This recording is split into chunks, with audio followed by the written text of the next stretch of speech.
You're live. All right. So let's get some light.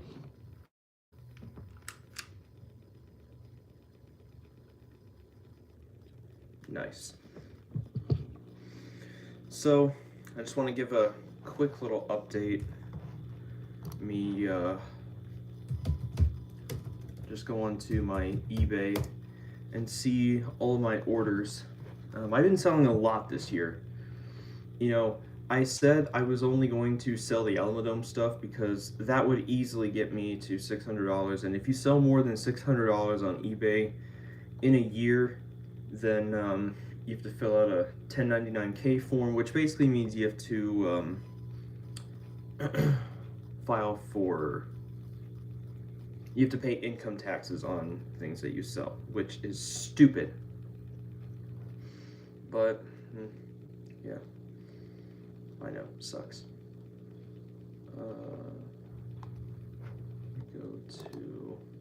Just go to my eBay. So, what? How long ago was that? I don't remember ever getting an offer for that. But, yeah, let me go to, what in the world? Oh, it's under sell, that's right. I never used the desktop version of eBay, so it takes me a bit to navigate it. Okay, selling. That's how we go to. Yeah, there we go. So in the past 90 days, made a little over $500. You know, absolutely helps. Every little bit helps. Hey. So everything that I got from the Pearl Culinary Institute of America has been sold. Everything that I got from there that I saved has been sold. So that's awesome, and makes me really glad that I saved them. But someone reached out to me and they wanted to buy the rest of my white speaker strobes, so I sold them to him.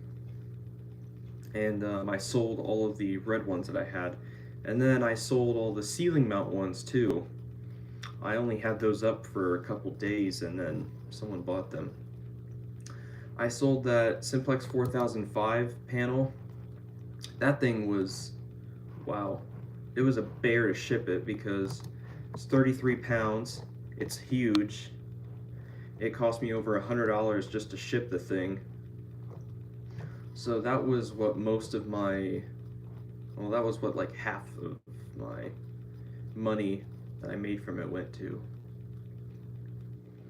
So yeah. I sold one of my last Siemens UMCS wall strobes, which is just you know, just a just a remote strobe from the, you know, like a millennial type of deal. I sold my last Wheelock E60, and I'm not sure what I'm going to be having come in. As the title says, my shop is closed down. I have sold out of everything, which is awesome. Never thought it would happen. I always seem to have something on there that, you know, never sells. But in the last 90 days, I haven't had anything go unsold, which is a big shock for me. Doesn't usually happen. So let me see if I can go beyond 90 days.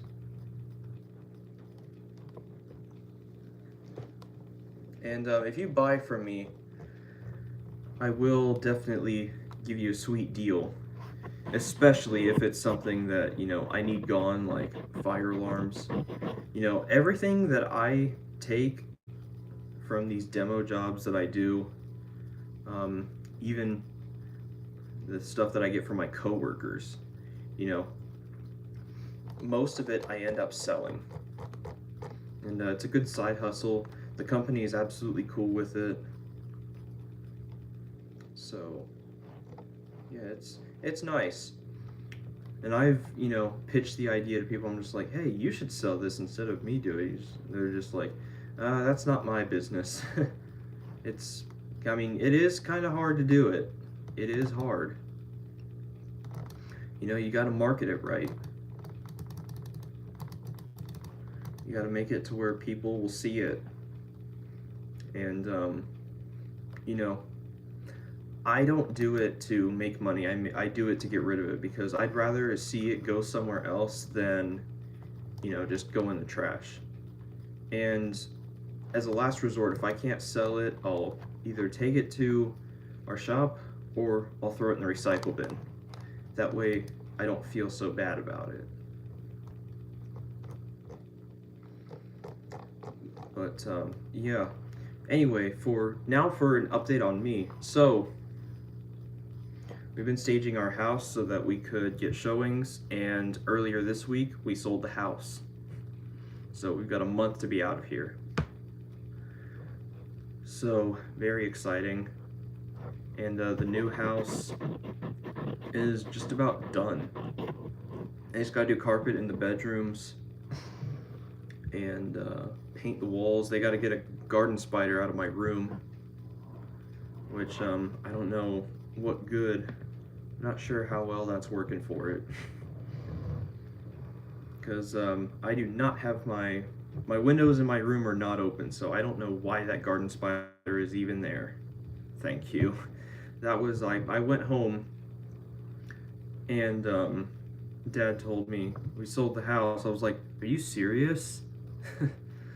So yeah, it was definitely nice because it had already been on the market for like 75 or 76 days. So it was nice.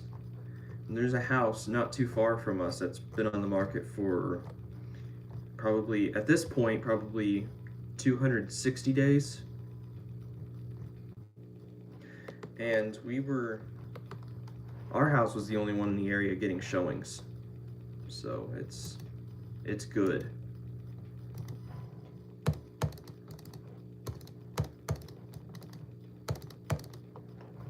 But those Simplex 4040-60s that I got, I will not be selling those because I will definitely have to pay a lot of income tax if I sell those. And I have plans for them. One will probably go to my shop.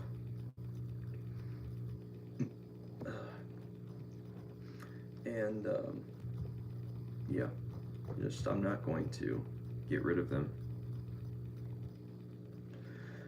The new house, well, they've got pretty much everything. They still have to, the electricians still have to trim out all the all the receptacles and switches and stuff. They still have to install all of those and wire them. But I guess it is livable. But they just got the floor in. They just got the driveway in. And they need to grout between the tiles on the floor, and then they need to put carpet in the bedrooms, and then they need to put deadbolts on they need to put deadbolts on the doors and install the interior doors. So yeah, but it's coming along really, really, really nice. Like, it's wow. I absolutely love it. I was actually there today, and I was like, this would be a good time to run my speaker wire for the entertainment system, like the living room stereo. So that's exactly what I did. But in the living room, we've got a slanted ceiling like this. The wires even the long wires I had, they were only enough to reach up here. And I was like, I was not happy about that. Kind of poor planning on my part, but still, it doesn't make it any less painful.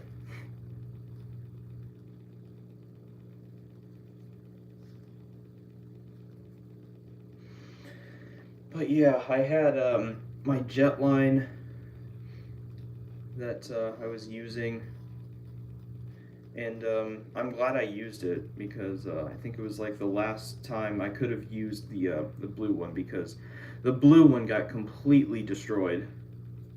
Like, it didn't even look like a jet line after I was done with it. So yeah, the black one looked fine, but not gonna reuse it. I've got plenty, and I can get more. So yeah, I have been working on some AI covers. I got a request to do If She Would Have Been Faithful with Peter singing it, but that one's really hard to do. What I'm gonna have to do for that, I'm gonna have to record myself singing it, and then I'll have to put that into the website and have just have it sample Peter's voice for that. So that's how that's gonna have to go down, because even isolating the vocals isn't enough. It still sounds pretty bad. You know, I tried If She Would Have Been Faithful. It was one of the first ones that I tried when I first started doing this, and that one I had horrific results. It was not good. So yeah. A little unfortunate, but I'll work through it. I'll work through that one. I just gotta wait for when no one's home so I can record the vocal and, not get yelled at. I probably won't get yelled at, but I don't know. I want to be on the safe side, especially since my niece is here right now and she's asleep downstairs. So what else do I have going on?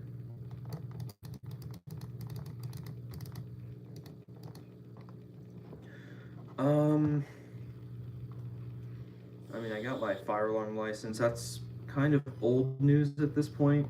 I did do 2 finals this week by myself.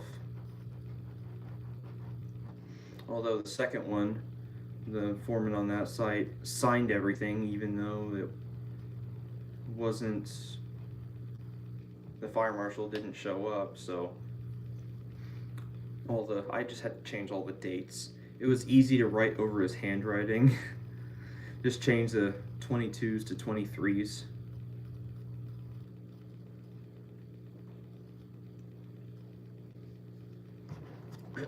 But yeah, he pretty much signed everything. He even put his own install and inspection tags on it. But I just had to change the dates because it was just like, dude, come on. So yeah, being licensed is going well. I've been kind of running around. Those 2 finals I just, picked up just because I felt like it.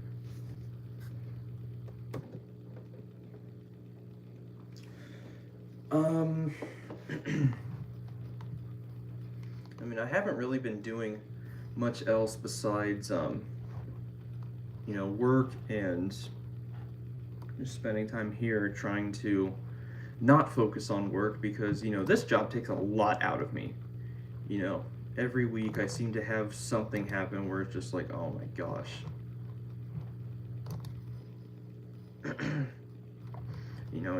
It's a lot.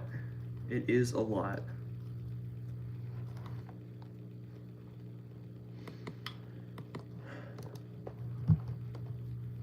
And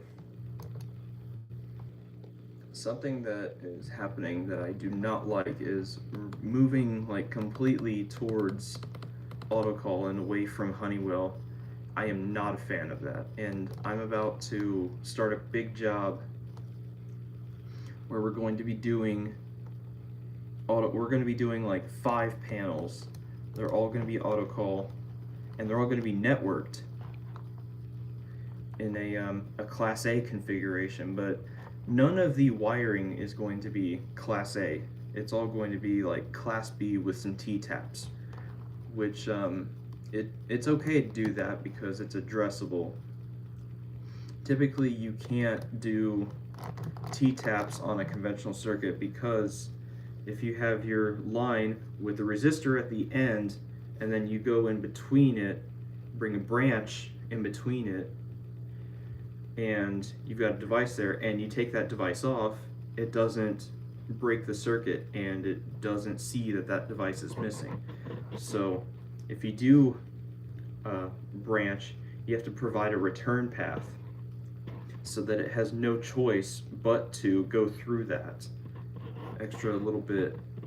And I don't really like to do that.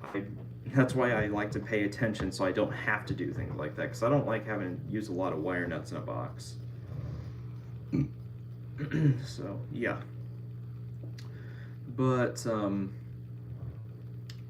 yeah, with these though, with having, you know, addressable NACs and addressable SLC or IDNet, as what they call it, and ID NAC, you know, T-taps are absolutely allowed, but only where it shows on the prints.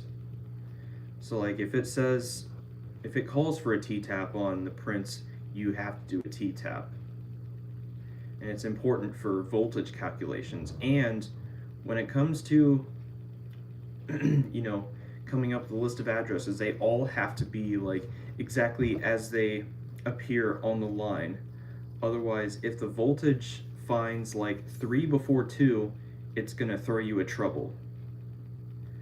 And yeah, there's a lot that goes into one of these systems. And you know, we've been doing the 4007 panels, which you know, there's a lot to it. But yeah, and we've already had we've installed one that got ripped out and replaced with a notifier system. We've already had that happen. And for whatever reason, we had to supply them the batteries, even though they violated our contract. But whatever. So, this place that I'm going to be doing, it was supposed to be ready earlier this week, but it wasn't. And then we were told the earliest would probably be October. So, yeah, that's what we're going to be looking at for that one. I'll be 20 by then. But we're going to be doing, so